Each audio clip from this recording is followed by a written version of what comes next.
let's talk about your autobiographical discussion post. As I mentioned in the first video, you have three basic uh, things to do besides reading readings and watching videos for this class each week. There will almost always be a discussion post. This week, we're using it as an introduction. And so I want you to get into the habit of um, being prepared for this and doing a good job. So start out, as all good documents do, with a grabber or a hook to get our attention. Tell us one astonishing fact about yourself that will help us remember you. Because visuals are such an important part of professional communication these days, share a picture. This could be a picture of you doing something you love. It could be a selfie. It could be a picture of something that you respect or that you care about. If you don't want to share a personal photo. Then I want you to share how this class fits in with your career goals. What is your major, perhaps, and what kind of writing do you think people in that major do? What areas of writing have been your strong points in the past? Um, have you done? And I'm not asking you to reveal sensitive information. Reveal whatever is comfortable for you to reveal. And what areas of writing have you struggled with? And I'll give you a hint. Everybody has struggled with something. So you're not showing weakness by admitting that maybe you forget apostrophes occasionally, or that your writing teachers in the past have told you you need to add more details. We all struggle with something. Um, with me, it's untangling my sentences. I tend to write very front heavy sentences, and I have to go through my writing and try to simplify it and clarify it. So we all have our struggles.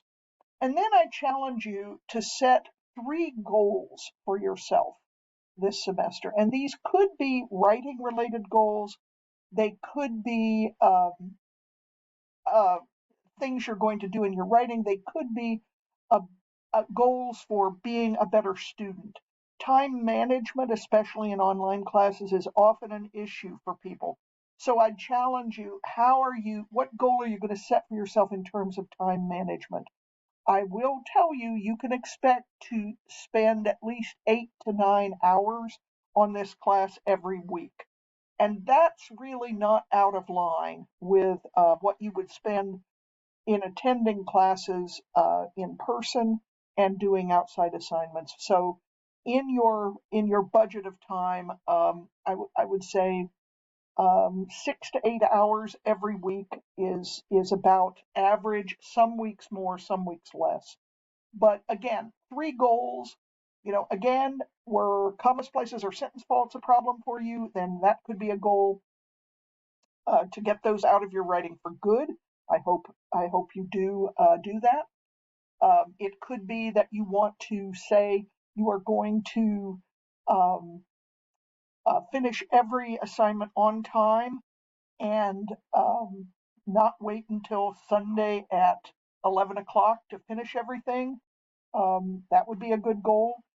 Um, Whatever it might be personal to you, writing related or your life as a student. Um, but I think we support each other if we share these goals, and so that's why I'm asking you to share them online. Secondly, response posts. There will be specific directions for the response posts as we go forward. And again, most discussion assignments will ask you to comment specifically on one or two other students' original writing. So we'll use this as kind of online peer review. But this week, I'd like you to respond to the posts of 2 of your classmates in 2 to 5 complete sentences. Again, how long do I expect the original post to be? That's a question you might be asking yourself. There are I'm thinking, a couple of sentences about each of these would be enough. So it doesn't have to be really, really long. But what I'm looking for here in terms of the rubric is completeness, that you do try to answer every question in a thoughtful way, in complete and correct sentences. So remember, everything you write in this class needs to be in complete sentences, and you need to proofread everything carefully for um, spelling, grammar, etc.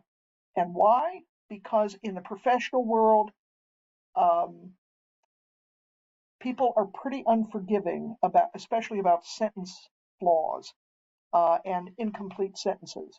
That signals that you did not take the time to proofread your work carefully. So please make sure that you do that here. In response posts, then, um, I'd like you to identify some common ground, perhaps. Um, do you identify with their strength? Do you identify with their weaknesses?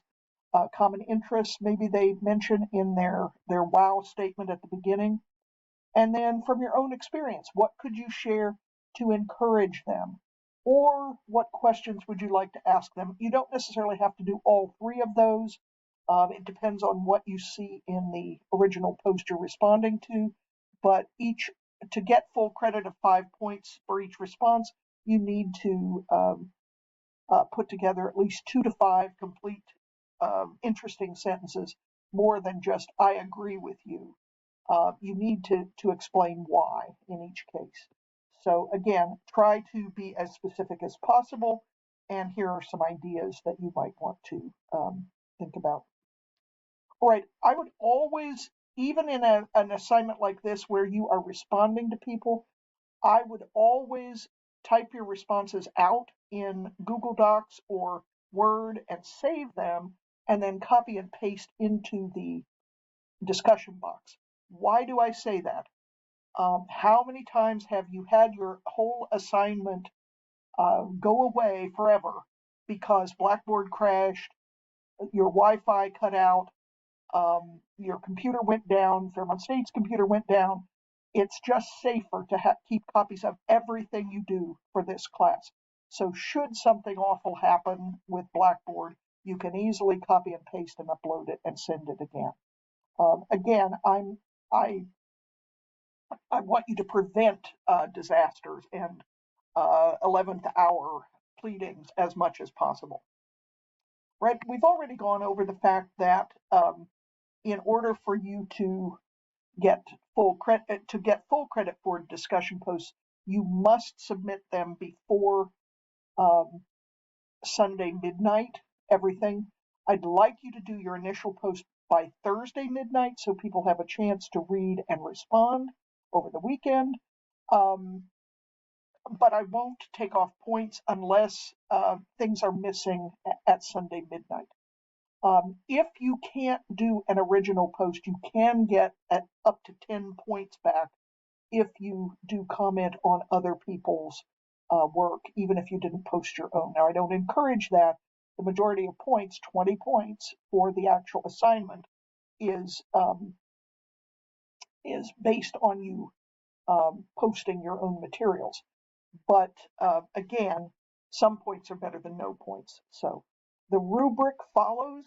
This is posted in the documents section, or actually, I think it's with the assignments.